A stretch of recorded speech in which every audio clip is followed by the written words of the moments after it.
प्यारे बच्चों, आज की इस वीडियो में हम डिस्कस करने जा रहे हैं फैराडे के विद्युत अपघटन के नियम। हमने यहाँ पर इसके नियम को बहुत ही सरल शब्दों में डायग्राम के साथ लिख दिया है। आपको बिल्कुल भी रटना नहीं पड़ेगा और ये क्वेश्चन आपके दिमाग में छप जाएगा।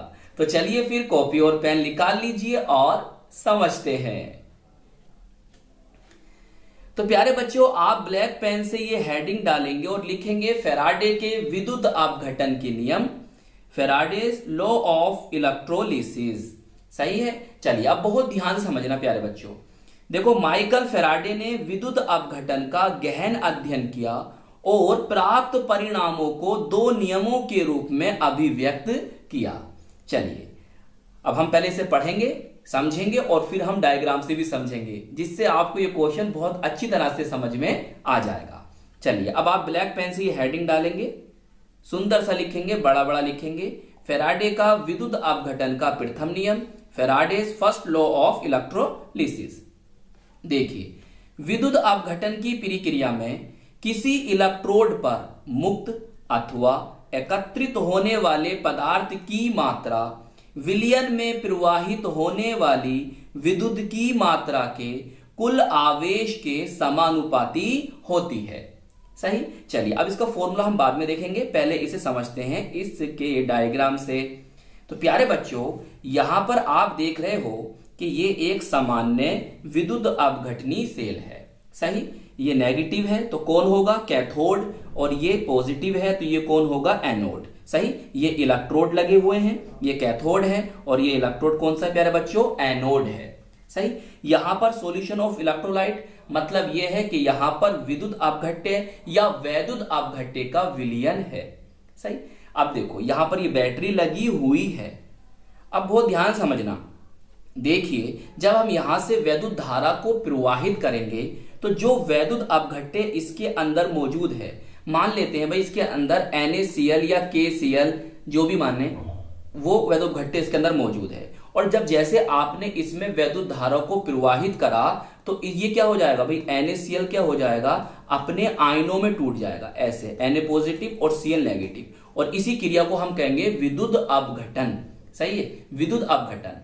भाई वैद्युत अपघट्य कौन होते हैं? इलेक्ट्रोलाइट्स कौन होते हैं? प्यारे बच्चों, विद्युत अपघट्य इलेक्ट्रोलाइट्स उन्हें कहते हैं कि जिनके जलीय विलयन में वैद्युत धारा प्रवाहित हो जाती है। और जब किसी वैद्युत अपघट्य के जलीय विलयन में वैद्युत धारा प्रवाहित होती है और वो अपने आयनों में टूट जाता है तो इस क्रिया को कहते हैं विद्युत अपघटन, इलेक्ट्रोलिसिस।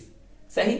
अब प्यारे बच्चों, जब पॉजिटिव और नेगेटिव आयन बने हैं इस विलयन के अंदर, तो पॉजिटिव कहां जाएंगे? नेगेटिव की तरफ, बोले तो कैथोड की तरफ। और नेगेटिव कहां जाएंगे? पॉजिटिव बोले तो एनोड की तरफ। तो पॉजिटिव चार्ज यहां आकर जमा हो जाएंगे और नेगेटिव चार्ज जो यहां आकर जमा हो जाएंगे। तो यहां आकर जो वैद्युत अपघट्य की मात्रा जमा हुई है उसे हम कहेंगे W। सही। और जो आपने वैद्युत धारा प्रवाहित करी, जो इस बैटरी से इस विलयन के अंदर वैद्युत धारा प्रवाहित हुई है, तो उसके कुल आवेश की मात्रा जो होगी उस पदार्थ की मात्रा और जो इस विलयन में उपस्थित आवेश हैं उनकी मात्रा की क्या होगी प्यारे बच्चों? समानुपाती होती है। और ये फैराडे का प्रथम नियम है। चलिए अब देखिए आगे समझते हैं। तो प्यारे बच्चों, हमने जान लिया है यहां पर कि भाई W क्या है? किसी इलेक्ट्रोड पर मुक्त पदार्थ की मात्रा है। और Q क्या है? कि विलयन में प्रवाहित होने वाली विद्युत की मात्रा के कुल आवेश हैं और आपस में कैसे हैं? समानुपाती हैं। अब प्यारे बच्चों, जब हम समानुपाती के चिन्ह को यहां से हटाएंगे तो क्या करेंगे? एक नियतांक लगाएंगे। और नियतांक क्या है? कांस्टेंट क्या है? हमारा Z है। अच्छा, अब देखिए Q बराबर हम जानते हैं क्या होता है? I इंटू T होता है। तो इसलिए हम Q के स्थान पर क्या लिख देंगे? IT लिख देंगे। तो इस वाले चिन्ह को हटाया तो यहां पर नियतांक आया Z और Q की जगह क्या आ जाएगा? IT आ जाएगा और हमारा फॉर्मूला बन जाएगा W बराबर ZIT। याद रखना, अभी आगे काम आएगा। यहां पर ये कौन है मैंने सब बता दिए हैं। देखो इसे समझ लो। Z जो है एक स्थिरांक है जिसे विद्युत रासायनिक तुल्यांक कहते हैं।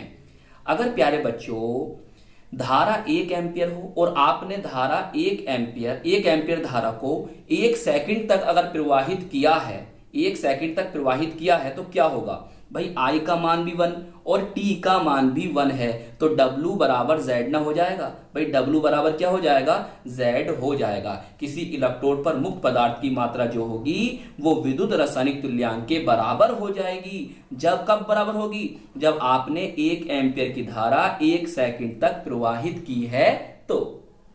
चलिए अब प्यारे बच्चों, नन्हे मुन्ने बच्चों, अब आप ब्लैक पेन से ये हेडिंग डालेंगे, सुंदर सा लिखेंगे फैराडे का विद्युत अपघटन का द्वितीय नियम, या फैराडे का वैद्युत अपघटन का द्वितीय नियम। सही है, Faraday's second law of electrolysis. अब बहुत ध्यान समझना, देखो भाई, जब विद्युत धारा की समान मात्रा भिन्न भिन्न अलग अलग विद्युत अपघट्यों में प्रवाहित की जाती है, तब इलेक्ट्रोडों पर मुक्त होने वाले पदार्थ की मात्रा उनके तुल्यांकी द्रव्यमानों या तुल्यांकी भारों या विद्युत रासायनिक तुल्यांकों के समानुपाती होती है। चलिए आइए समझते हैं। प्यारे बच्चों, यहां पर आप देख रहे हो ये 3 डायग्राम। सही, यहां पर देखिए सिल्वर नाइट्रेट का जलीय विलयन है, और ये कॉपर सल्फेट का जलीय विलयन है, और ये डाइल्यूट H2SO4 बोले तो तनु सल्फ्यूरिक अम्ल का जलीय विलयन है, जो यहां पर वैद्युत अपघट्य का कार्य कर रहे हैं। सही, ये कैथोड है, ये एनोड है, ये कैथोड है, ये एनोड है, ये कैथोड है, और ये एनोड है, और ये सब कैसे क्रम में लगे हुए हैं, श्रेणी क्रम में लगे हुए हैं। तो इनमें जो है वैद्युत धारा की मात्रा, समान मात्रा को हमने प्रवाहित किया है। जब हमने प्यारे बच्चों इनके अंदर समान मात्रा को प्रवाहित करेंगे तो यहां पर जो वैद्युत अपघट्य हैं वो अपने आयनों में टूट जाएंगे। सही, और वो आयन जो होंगे वो विपरीत इलेक्ट्रोड पर जाने लगेंगे। भाई पॉजिटिव वाले आयन इस पर आने लगेंगे और नेगेटिव वाले आयन इस पर आएंगे। तो प्यारे बच्चों, जो यहाँ पर वैद्युत अपघट्य की मात्रा, पदार्थ की मात्रा आकर जमा होगी W, सही, W वो इन पदार्थों के तुल्यांकी भार के समानुपाती होगी। एक बात और प्यारे बच्चों, यही जो पदार्थ की मात्रा इन इलेक्ट्रोड पर आकर जमा हुई है, ये पदार्थ की मात्रा विद्युत रासायनिक तुल्यांक के भी क्या होगी, समानुपाती होगी। तो W समानुपाती या अनुक्रमानुपाती प्रोपोर्शनल किसके है, E के है, और इसी तरह से W समानुपाती किसके है, Z के है। E क्या है, तुल्यांकी भार या तुल्यांकी द्रव्यमान, और Z क्या है, विद्युत रासायनिक तुल्यांक है।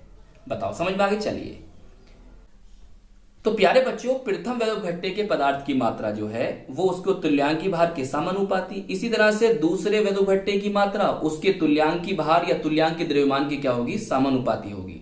चाहे आप 2, 3, 4 भी ले सकते हैं, उससे कोई फर्क नहीं पड़ रहा है।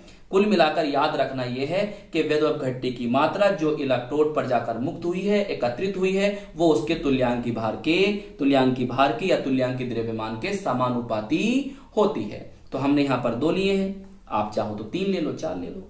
अब देखो, अगर हम इनका अनुपात निकालते हैं तो क्या होगा भाई, W1/W2 हो जाएगा, और बराबर किसके होगा, उनके तुल्यांकी भारों के अनुपात के। तो E1/E2 हो जाएगा। और हम जानते हैं, अभी हमने सीखा था प्रथम नियम से कि W बराबर क्या होता है, ZIT होता है। सही, तो अब हम क्या करेंगे, हम इसकी जगह अगर रख देते हैं तो क्या आ जाएगा, Z1IT/Z2IT। सही, मैंने या करके यहां पर लिख दिया है, करना चाहो तो कर सकते हो। तो यहां से हमें यह पता चलता है कि जो Z है, विद्युत रासायनिक तुल्यांक जो है, वो तुल्यांकी भार के या तुल्यांकी द्रव्यमानों के क्या होगा, समानुपाती होगा। तो इसलिए हमने इनको यहां पर समानुपाती, अनुक्रमानुपाती, प्रोपोर्शनल करके लिख दिया। अब देखो प्यारे बच्चों, इस चिन्ह को हटाने के लिए क्या लगाते हैं, एक नियतांक लगाते हैं, स्थिरांक लगाते हैं, कांस्टेंट लगाते हैं। तो हमने लगाया Z, और Z क्या है, फैराडे नियतांक, और इसका मान होता है 96,500 कूलम पर मोल। एनसीईआरटी में प्यारे बच्चों आपको 96,487 लिखा हुआ मिल सकता है। तो आप चाहो तो यहां पर ये लिख दो, या लिख सकते हो 96,487। तो अब हमारा फॉर्मूला, इसकी जगह क्या लिख देंगे, ये लिख देंगे, इसका मान लिख देंगे, तो हमारा ये फॉर्मूला बन जाएगा।